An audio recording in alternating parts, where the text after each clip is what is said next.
the issue of corruption, I ain't telling you kwekọrịta. I ain't telling you no phone na the same page. Kwekọrịta na more corruption would the major problem and a facing Obodana cause of bad governance. Now, down to the question between the government officials and the people. Let me tell you, both the government officials and the people are one and the same. They are from the same environment. And there will be no corruption without give and take. There is a giver and there is a taker. Corruption does not only end in bribery, which is Nigeria's trademark. If I'm going to get a memo, why you bribe? Even things you have rights for, you have to bribe. Because corruption, or this kind of bribery, or an institution, or the legal standard procedure in Nigeria. You want admission, you got bribe for it to get it. You qualify for job, you got bribe to get it. You want a land, you got bribe to sort yourself out. These are the problem. Now,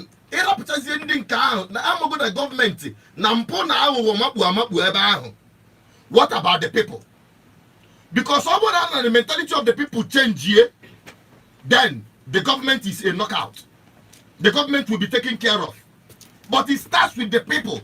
That is the answer I'm giving to that question. Corruption always starts with the people. And the government gazettes it. The government officials gazettes it unofficially. Because in the mother ego corruption and they never receipt. You can get caught, you got put on a court. Madam Bibi do never bribe. He will vote to no mother or can no corruption. Mbe that na he had no ability to keep with his way because in a shortcut, in a chiangwangwa, ke bypass ya. Ema when you make it mad is here to a mayfair, manage the email. And because now we got an already system, established system that does not hold people accountable. Because all the system but here now give away on na government or any consequences. So people are not amazing for the government. Manokwa everybody madu gets it from the public. Gabana government see mpona awa tata ko gebi. Iye ni ine basalo mpona awa. Ndi ga address ya bu governors. Ndi o mebi iwu. Maka fube mebe ha mere iwu tu onwe hanga today. Kema here Zuma Nonga, former president of South Africa. Ononga. Manokwa ka a governor be akpola anya ebe anu. As an idol like an. So we are now looking up to people who are convicted, corrupt public officers. We've seen it in the past. Where you see somebody going into public office. Time you see people become poorer because they left whatever they are doing to serve the public. You see people becoming poorer after being in government.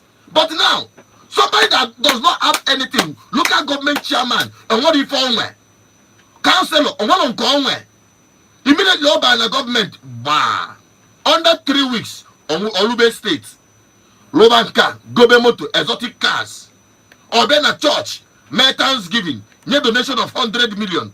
Bishop, because see, I can see a boss over 10K, with the and the people are not Koreaka.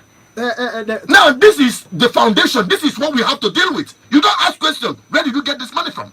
Now, even Jiwele Ukuabo. No one about the people. Only in Kekuloku, I said I must touch on it. Oya call say that na Nijeba name ID card. Nandema. Nandema they go job with the truth. I have been there.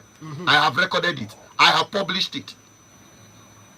And in any for the mother Erika, man, because now. Oh no, wanna be audio so Kobajan and Yamia, Kobajan and Yamia, because if you have a Jew, government me courier called the Kulum de Mad easy, though. Man, not because the God says so. Is it Kinego, up a back obido? Gawe, give a bruiser, give a jump line. You what I go? Police are posting on also. Is it Kinego because they shot you by Alcomotogi, Monacomotogi Zuriz. Mon even some of them Alcomotogi Zuriz, Monodio says so, Paragienaro, or Siconiego. These are the things so to a case we be do to monkeys were jekuto tabani ma be bazi ma finally feel complete. That is what we are passing through. Not there is possibility. I will hope na ga reverse we beginning with us. I back oge bido and there back and wela chikota even the kuta. When I gwande ba ani so nya ni ife good governance ministry na emeneku. It is not about hearing alone but putting it into action. Ono na tinebi onolu if on anu aba. Even men society age where this so bad una just every Sunday what anything even and not no can all. Get measure it here. All because of the mindset of the people are go corrupt. But we want to purge the people. As in the entrance of the world bringeth light, and when there is light, it dispels darkness. The darkness of corruption can only be dispelled by the light of the message in our from Good Governance Ministry in Odenibo every Monday morning from 11 to 12. Monday also because some other good programs.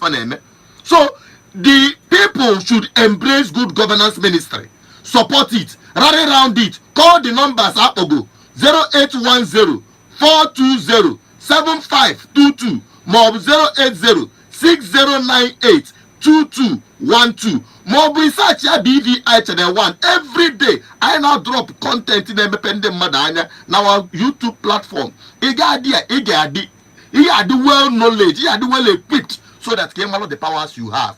Until the people organize themselves, come together, we will continue to suffer. We will continue to lament. We will continue to cry. There will be no hope for us. The only hope for our freedom as a people, by then we gather together as a force to flush these people out from the corridors of power.